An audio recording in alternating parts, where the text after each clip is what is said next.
Prova de riqueza e de miséria. Livro dos Espíritos, questão 814. Por que Deus concedeu a uns riquezas e poder e a outros a miséria? Para experimentar cada um de maneira diferente. Essas provas foram os próprios Espíritos que escolheram, e muitas vezes nelas fracassam.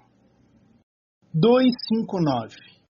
Se o Espírito tem a escolha do gênero de prova que deve passar, todas as dificuldades que experimentamos na vida foram previstas e escolhidas por nós?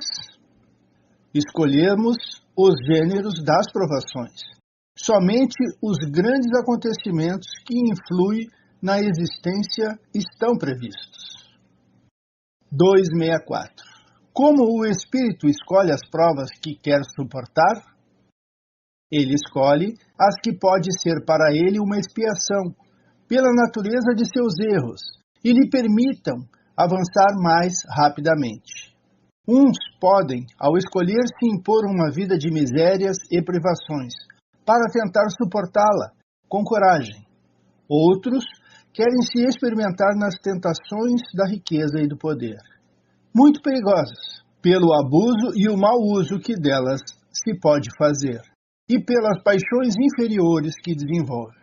Outros, enfim, preferem se experimentar nas lutas que têm que sustentar em contato com o vício. 815. Qual das duas provas é mais terrível para o homem? A da miséria ou da riqueza? São tanto uma como outra. A miséria provoca as queixas contra a providência. A riqueza incita a todos os excessos. No Evangelho segundo o Espiritismo, no capítulo 16. A pobreza é para os que a sofrem a prova da paciência e da resignação. A riqueza é para os outros a prova de caridade e abnegação. Do livro O Pensamento de Emmanuel, Martins Peralva. Podemos dizer que 3 seriam as causas gerais que levam o homem ao estado de pobreza aqui na Terra. Prova espontâneas solicitadas. Resgates expiatórios. Efeitos do próprio livre-arbítrio após a reencarnação. Espíritos realmente evoluídos ou simplesmente esclarecidos sobre a lei de causa e efeito podem solicitar a prova da pobreza como oportunidade à purificação de qualidades ou à realização de tarefas. Algumas vezes, o mau uso da riqueza em precedente existência leva o espírito a pedir condição oposta, com o que espera ressarcir abusos cometidos e pôr-se a salvo de novas tentações, para as quais não se sinta convenientemente forte.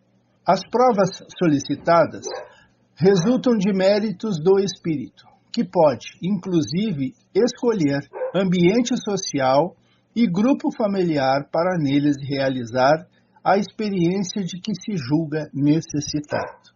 Quando não há de sua parte qualquer mérito, a lei dos resgates compulsório funciona, levando-o à expiação de faltas que ficaram no livro da vida, as quais lhe acompanham o quadro de necessidades.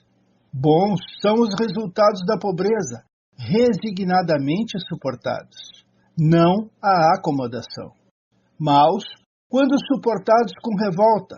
A revolta na pobreza é sempre um desastre para a alma, eis que impõe a necessidade de repetição da experiência, acrescida de responsabilidade. No Evangelho segundo o Espiritismo, no capítulo 16. Pelos arrastamentos a que dá causa, pelas tentações que gera e pela fascinação que exerce, a riqueza constitui uma prova muito arriscada, mais perigosa do que a miséria. É o supremo excitante do orgulho, do egoísmo e da vida sensual. É o laço mais forte que prende o homem à terra e lhe desvia dos céus os pensamentos.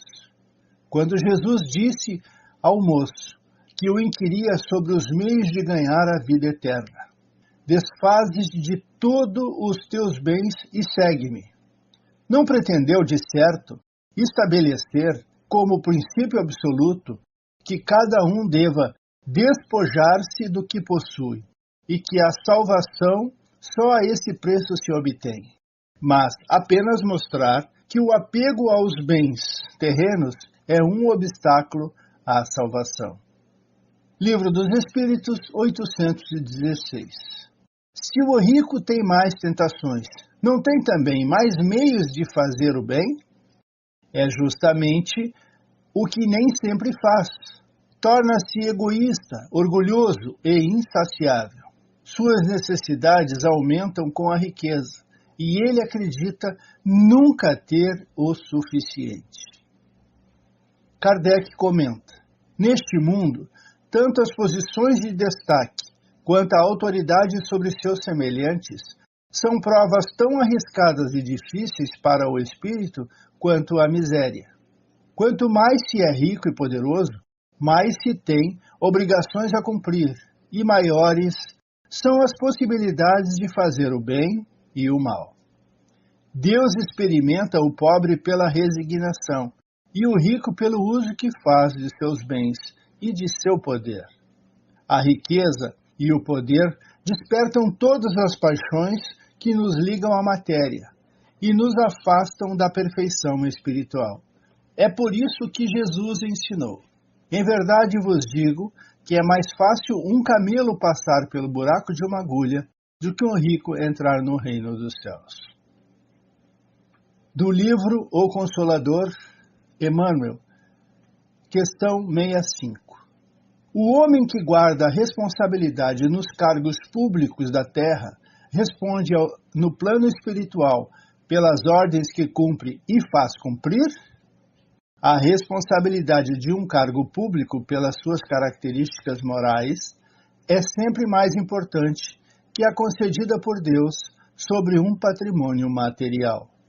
Daí a verdade que, na vida espiritual, o depositário do bem público responderá sempre pelas ordens expedidas, pela sua autoridade nas tarefas da terra. Do Evangelho segundo o Espiritismo, capítulo 16. Se a riqueza somente males houvesse de produzir, Deus não a teria posto na terra. Compete ao homem fazê-la produzir o bem. Se não é um elemento direto de progresso moral, é sem contestação poderoso elemento de progresso intelectual. Com efeito, o homem tem por missão trabalhar pela melhoria material do planeta. Cabe-lhe desobstruí-lo, saneá-lo, dispô-lo para receber um dia toda a população que a sua extensão comporta. Mas, para levar a efeito, precisa de recursos. A necessidade fez criar a riqueza, como o fez descobrir a ciência. A atividade que esses mesmos trabalhos impõem lhe amplia e desenvolve a inteligência. E essa inteligência que ele concentra primeiro na satisfação das necessidades materiais o ajudará mais tarde a compreender as grandes verdades morais. Sendo a riqueza o meio primordial de execução, sem ela, não mais grandes trabalhos, nem atividades, nem estimulante, nem pesquisas. Com razão, pois é a riqueza considerada elemento de progresso. Ficamos por aqui, agradecidos e pedindo sempre Jesus esteja conosco.